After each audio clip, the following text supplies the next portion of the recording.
Hi, this is Zoe Cordes-Selbin of Spin on KOP Radio, and I am here with Gerard Way of My Chemical Romance. So, to start it off, your new single is Teenagers, and the lyrics are like they can be easily mistaken. They're about like teen violence, and they can be easily mistaken as like pro-teen violence when they're actually not. And so I've seen it getting some negative reactions because of misunderstandings. And so I was just wondering kind of like your thoughts on that and maybe like some ideas on that. I think anything that's about a sensitive subject can be misinterpreted, especially if you're honest and direct about it, you know? I think anytime you charge headlong into a subject like that, it's completely going to be seen as a bad thing. You run a risk of that. I think if people see what they want to and stuff, if they want to see negative stuff in there, they're going to find it because the song's brutally honest, And that's kind of how I feel about it. There's really nothing you can do. If you want to, they could say that pretty much about every song on the record, that, it's death obsessed or the encouragement of violence, but then there's choruses like I'm not afraid to keep on living and things like that, where it's like, really, people don't have a lot to stand on after a while. There's a lot of questions being asked in that record, and it's more about living and facing things and getting through things and hope and saying, what, the world can be really ugly, and here's the ugly stuff, and the world can be really beautiful, and here's a lot of the beautiful stuff. But the song needed to be really honest, and that's the only way stuff works. So okay, so you are writing a comic book, The Umbrella Academy. Yeah. And you have released part of it as part of the Free Comic Book Day. And I was wondering, I saw recently that it had a scheduled release date of September 19th, but I was wondering if this is actually correct or just another internet rumor, and if you could give us some info on it. That's true. The comic release date is September 19th. I'm doing like a few signings. Like I'm doing like 2 per coast. People usually don't do more than 1 or 2 for those books, but I'm going to hit like New York and Boston and then fly over to LA and do Portland as well, because that's the home of Dark Horse. It's a hard comic to describe, actually. Just like I find that being in this band is very hard to describe to people. You kind of just say, you just got to listen to it. So I usually say to people, you just got to read it. It almost looks like some kind of new wave, lo-fi superhero book. Like it's a new kind of superhero book in that it's almost not a superhero book at all. It's like an unsuperhero book, but it's also not a deconstructing superhero book like people are constantly trying to do things like that, and it's not like a hipster superhero book. It's really trying to get back to the chaos and these crazy ideas that happened panel to panel back in like the days of like Jack Kirby and Stan Lee, but doing it in a more modern or European sense of storytelling and art. So it's really just a lot of my favorite stuff, and I kind of get to do whatever I want with it, so I love it. So Teenagers is your current single here, but over in Europe you also released I Don't Love You as a single, and I was curious as to why you chose to release that only in Europe. We don't pick our singles, and I feel, and we because we don't write singles, we just write songs, and if you don't want it on your record and you don't want it to be a single, don't put it on your record, So we make sure that when we put a record out, we're proud of every song, and we have a feeling what's going to be 1, 2, 3, and 4 singles.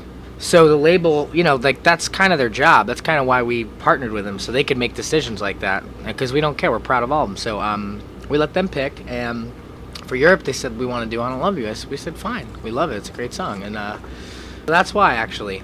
And then here they wanted to do Teenagers, and we were psyched about that, too. I mean, I think when all is said and done for this album, there'll be like 6 singles, 6 videos entire. Yeah. Oh, I can say that I'm going to direct for the first time. So I'm going to make the next one and maybe probably the one after that, the ones that close out the record. Mark Webb, who we worked with on Helena and Ghost and I Don't Love You, and Teenagers, he'd always been encouraging me to direct. And I think it may be time, So obviously it really has not been that long since you released Black Parade, so it's a little early to be talking about like next plans, but I was just wondering, like, have you started thinking at all about the new record? And I was also sort of more curious about, like, do you think it's going to be another concept album?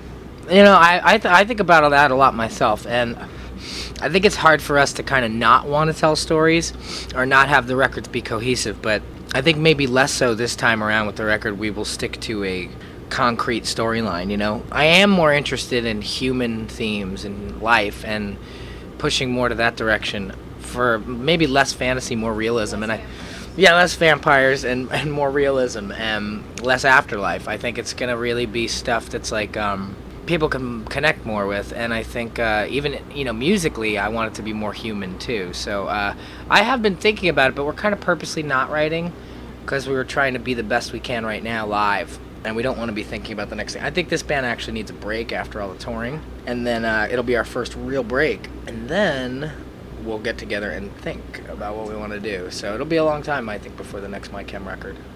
So, speaking of breaks, is there any news on when Mikey will be rejoining? Yes. Mikey's going to come back in the fall.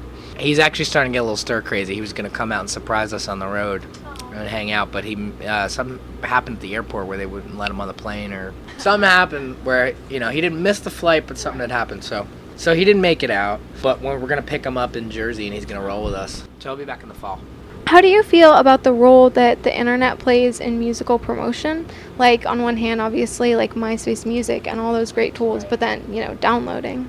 I think ultimately, even the stuff that hurts the music business or hurts bands, I mean, people just being able to listen to your music in a new way when it was new is a really exciting thing, I think. And the real negative elements to the internet, I find, is misinformation, and lots of it, and people just really bored and making up information and things like that. That's kind of frustrating, and it's not, people, here's the funny thing, it's kind of biting people in the butt now, because it's like, it used to just happen to people like that were famous or in bands or whatever, and now it happens to normal people, and it's really kind of sick. Normal people's lives are like kind of ruined by, falsities and sensationalism, and people like hacking into their lives, stealing their identities. I mean, it's a drag, That's kind of the only negative stuff I really feel about the internet. I think the music business has to adapt to what's happened with the internet, not the other way around. And then I think that problem will get solved, but, it might be a while.